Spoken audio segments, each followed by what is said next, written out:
Hello, my name is Hide Sayuri-san. My special field is science of consciousness. Science of consciousness have a Western approach and Eastern approach. Eastern approach, we study the sacred text, and we do the scientific study, neuroscientific and psychological study based on the Indian sacred text. And in Indian Institute of Technology in London, I belong to the ICSMA Center, Indian Knowledge System and Mental Health Center. And I spent 15 years in India, and I engage myself in all kinds of spiritual practice that exists in this country. And I attend, on the 10th year, I attend immense awakening. And now I developed the ability to make everybody in the hall to experience glimpse of awakening, and I do this in all the academic conference where all the skeptics comes, but I have been very successfully making most of the people to experience what is the awakening and enlightenment in Indian traditions. So this is my team. Person who is sitting next to me is Dr. Roger Penrose, who received the Nobel Prize in 2020 with a study on the black hole. And person who are sitting right behind, right in front of me is Dr. Stuart Hammer. And they proposed the quantum consciousness theory 30 years ago. And I'm in this team, and I'm living together with Dr. Stuart Hammer in the same house, and working from doing research together from morning to night. Yeah, so I travel all over the world and living together with Dr. Stuart Hammer. And I'm an organizer of the biggest conference on human science. And that's going to be happening in Barcelona this year from the July 6th to 11th. And Dr. Kenwoki has been participating in this conference for the last 30 years. This is our 31st year of the conference. So I'm also a popular spiritual teacher in Japan. I do a transmission of awakening workshop. And this is the one that I did in last year, 180 participants. And this is one that I do it all over the world. This is the one that I did it in Barcelona 2 years ago. So Indian scriptures is considered the biggest volume in the world, and starting from ancient times, 1500 BC. India has been exploring all kinds of studies on consciousness. And these are what kind of sacred texts. Some of them are contradicting to each other. Some of them accept Vedas. Some of them reject Vedas. And we do a lot of EEG study, brainwave studies on the awakened consciousness. And we came to a lot of new results. Awakening has to do with gamma waves. Because when I do the transmission, I continue the gamma wave for many hours. Usually the normal person could sustain the gamma wave for a second. And then our next finding were usually people are in the beta state. If you go deeper into meditation, it's going to be alpha. If you go more deeply into awakening, it's going to be theta. And our latest research, if you go deep, very deep into the awakening, like the Indian thing, it's going to be delta. Delta usually only happens when you are in a deep sleep without dreaming. And my brain waves are beta and gamma, delta and gamma. These are the latest description about EEG brainwaves of the delta. It's really corresponding to my life in Indian saints. And my specialty is neuroscience and meditation and awakening. So we came to find out 9 parts of the brain get bigger, get activated or deactivated with advanced meditators. This is my friend Stephen Lowry's very famous neuroscientist did an MRI study on the monk who studied and did a meditation with Dalai Lama for 40 years. Many places in the brain were different from the normal human being. I don't go into the details, and also the neurotransmitter. 7 kinds of positive neurotransmitter get transmitted only with the meditation and awakening. And these are the list, sorry, this is Japanese list of the 9 parts of the brain, such as amygdala, which govern the negative emotion, gets much smaller within just 2 months of the daily 30 minutes of meditation.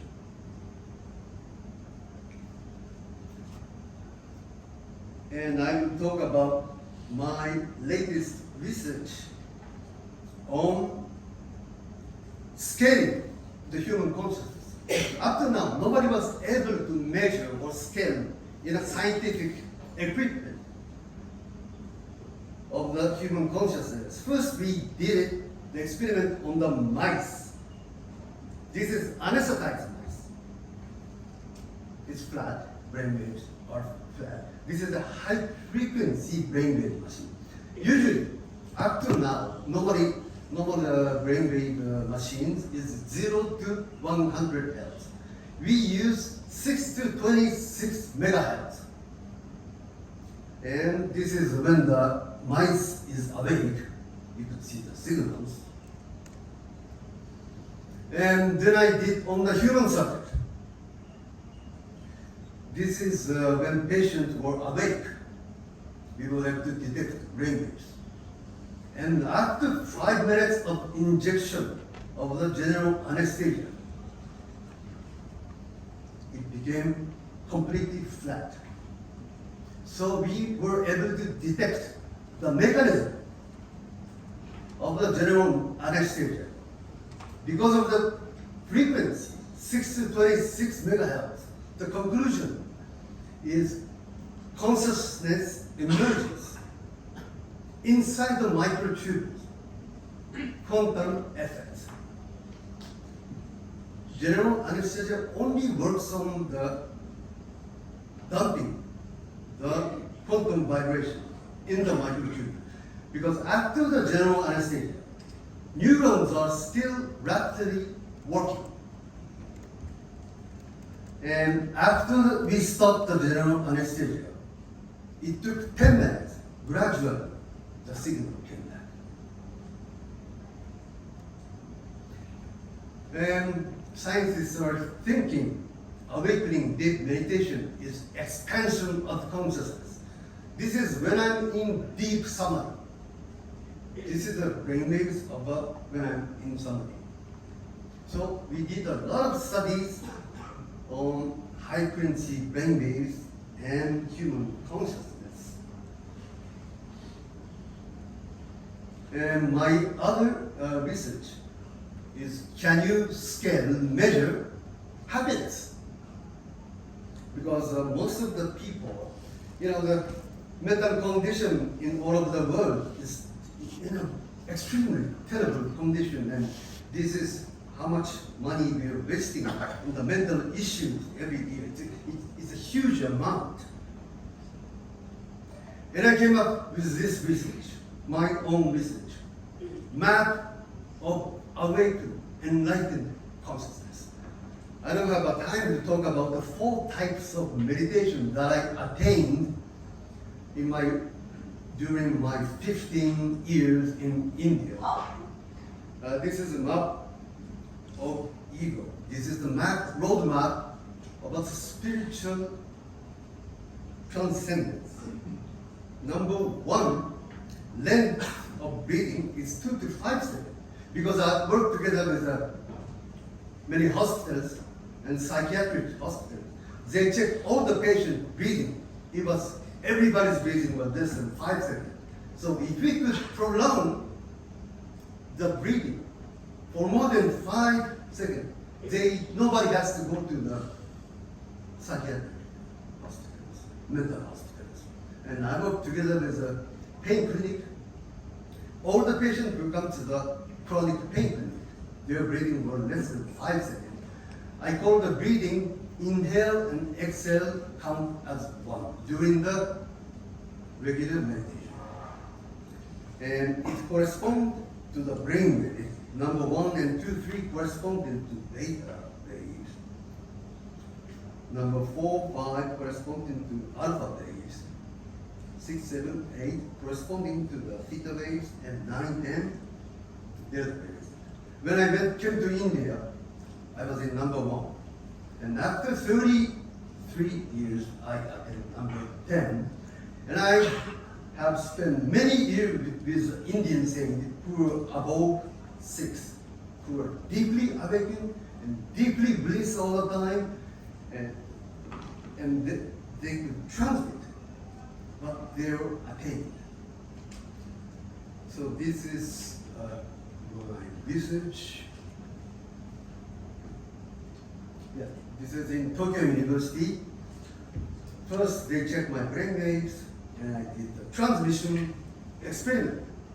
10 out of 10 times, I was dramatically able to synchronize my brainwave to the person who was sitting in front of me. And this is a sacred text written in India 1,400 years ago about the transmission of awakening. It is called Shaktipat in Sanskrit language. It's a long tradition of Indian spirituality. Yeah. This is from in Tokyo University. When I'm transmitting, it's gonna be only God. This I checked. I'm very good at transmitting from my eye. I look at the people, and this is in Stanford University. We were able to detect the photons coming out from my eye. So we are thinking, my teacher is thinking that I emit photons. And inside the retina, there's a place that we do quantum communications, and that's why I can synchronize my awakening to the hundreds of people in front of me with eye gazing. Yeah, this is when I was transmitting, the photon became not 7.30.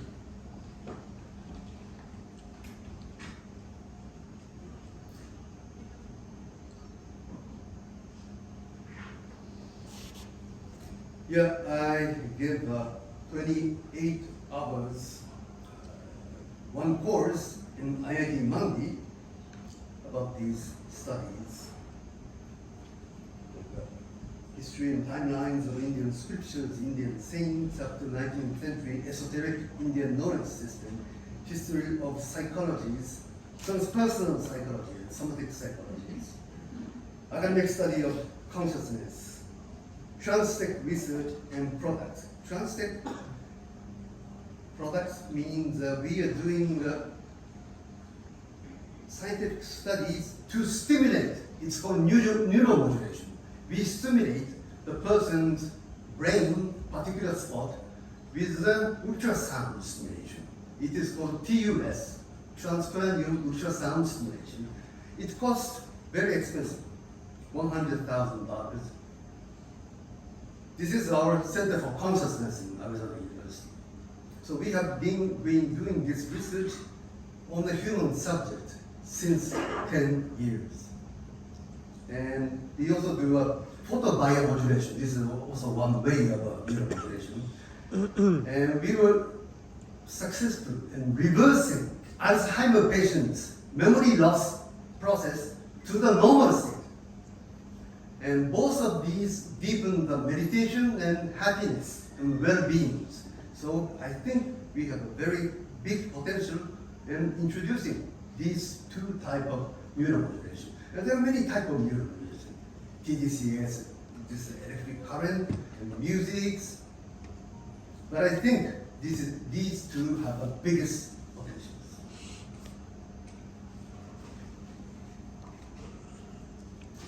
So I think my time is up. Thank you very much for listening.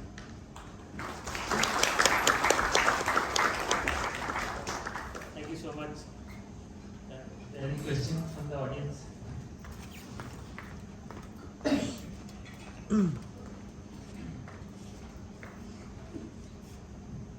Professor Gide, many congratulations, and I really appreciate that you have been doing active research on our Indian culture, our tradition. So I myself is a microbiologist, scientist, and also I am the coordinator of Indian knowledge system from my university. I find very interesting that the topic you have discussed.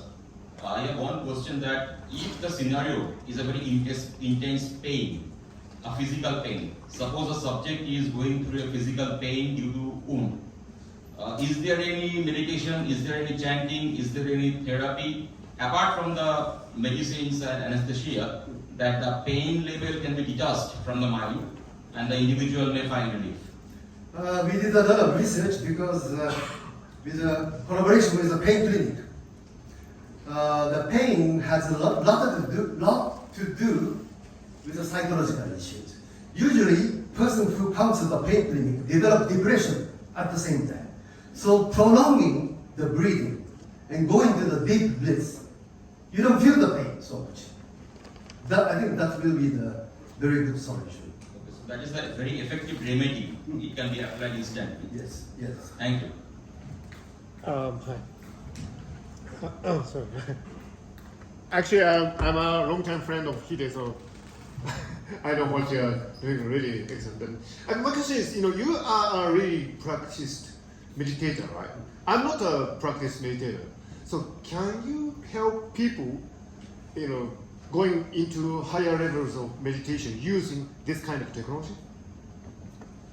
Yes. Okay. At first, we try to make people awakened with the ultrasound stimulation and photobiomodulation, but the only one thing we haven't detected, or nobody ever detected, is the moment of awakening. What happens to the brain? Because usually moment of the awakening, the fMRI is not so close by, so our scientists, team of scientists, hundreds of them, we are doing research on this field in USA, we haven't been able to put person on the moment of awakening.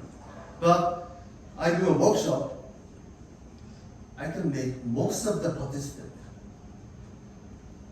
experience a glimpse of deep awakening.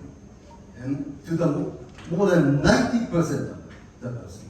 I do usually 3 hours, I transmit 3 hours continuously on 4 kinds of ways. So I've been very successfully transmitting my awakening from the beginning so that they could go very deep into their meditative past so quickly. Even many people attain permanent awakening state in just by participating in my workshop for just once. So I think we are doing a lot of studies how to deepen the person's meditation with all the scientific evidence. And that's why I teach 28 hours in IIT Mandi. And there, because in California, 42% of our adult population is regularly practicing meditation. But it is really difficult to go deeper into the meditation. Many people stop in the between the middle. So we found out every kind of possible way to deepen the meditation using this technology. I have a lot of machines to synchronize a person's brainwave into the gamma wave, which is enlightened brainwave. Thank you for your excellent presentation, sir. So you would like to experience the meditation? I think my time is up. So if somebody is interested, please come up to me. I will make some other occasion to do maybe outside somewhere. I will do. Maybe you would like to learn more in the way. So please come up to me if you want to experience a glimpse of the our mindful practices. Thank you so much. much for your nice tips and mindful practices. That's the role of vibrations. When is a good time to meet you? After this program. Thank you so much. Can you demo that breathing? So it's like 2 to 5 minutes per second, like that. So I just want to see, probably many people want to see how you do that breathing. The regular breathing, I spent many years with Indian saints such as Shri Ravi Shankar, and Shri Ravi Shankar's breathing are longer than 50 seconds of breath. So it's just Not unlimited. one side breathing or it's both sides? No, because all the tensions around the breathing system disappears if you do go deep into sadhana, spiritual practice. And if your meditation is very deep, all the tension disappears and become extremely flexible, so that the inhale gonna be very long and deep. So inhale should be the timings. Yes. So exhale, how much time it should take? The level 10 is 50 seconds of breath. So 25 each. Inhale 25 seconds, exhale 25 seconds. Thank you. Thank you so much. So let's move to Professor Himel. Please introduce the next speaker. The next speaker is Professor Aaron Boyao. He did a master course chemistry in IIT Delhi and MTech biotechnology IIT Delhi also, and a PhD at IIT Kabul. He worked as a postdoctoral fellow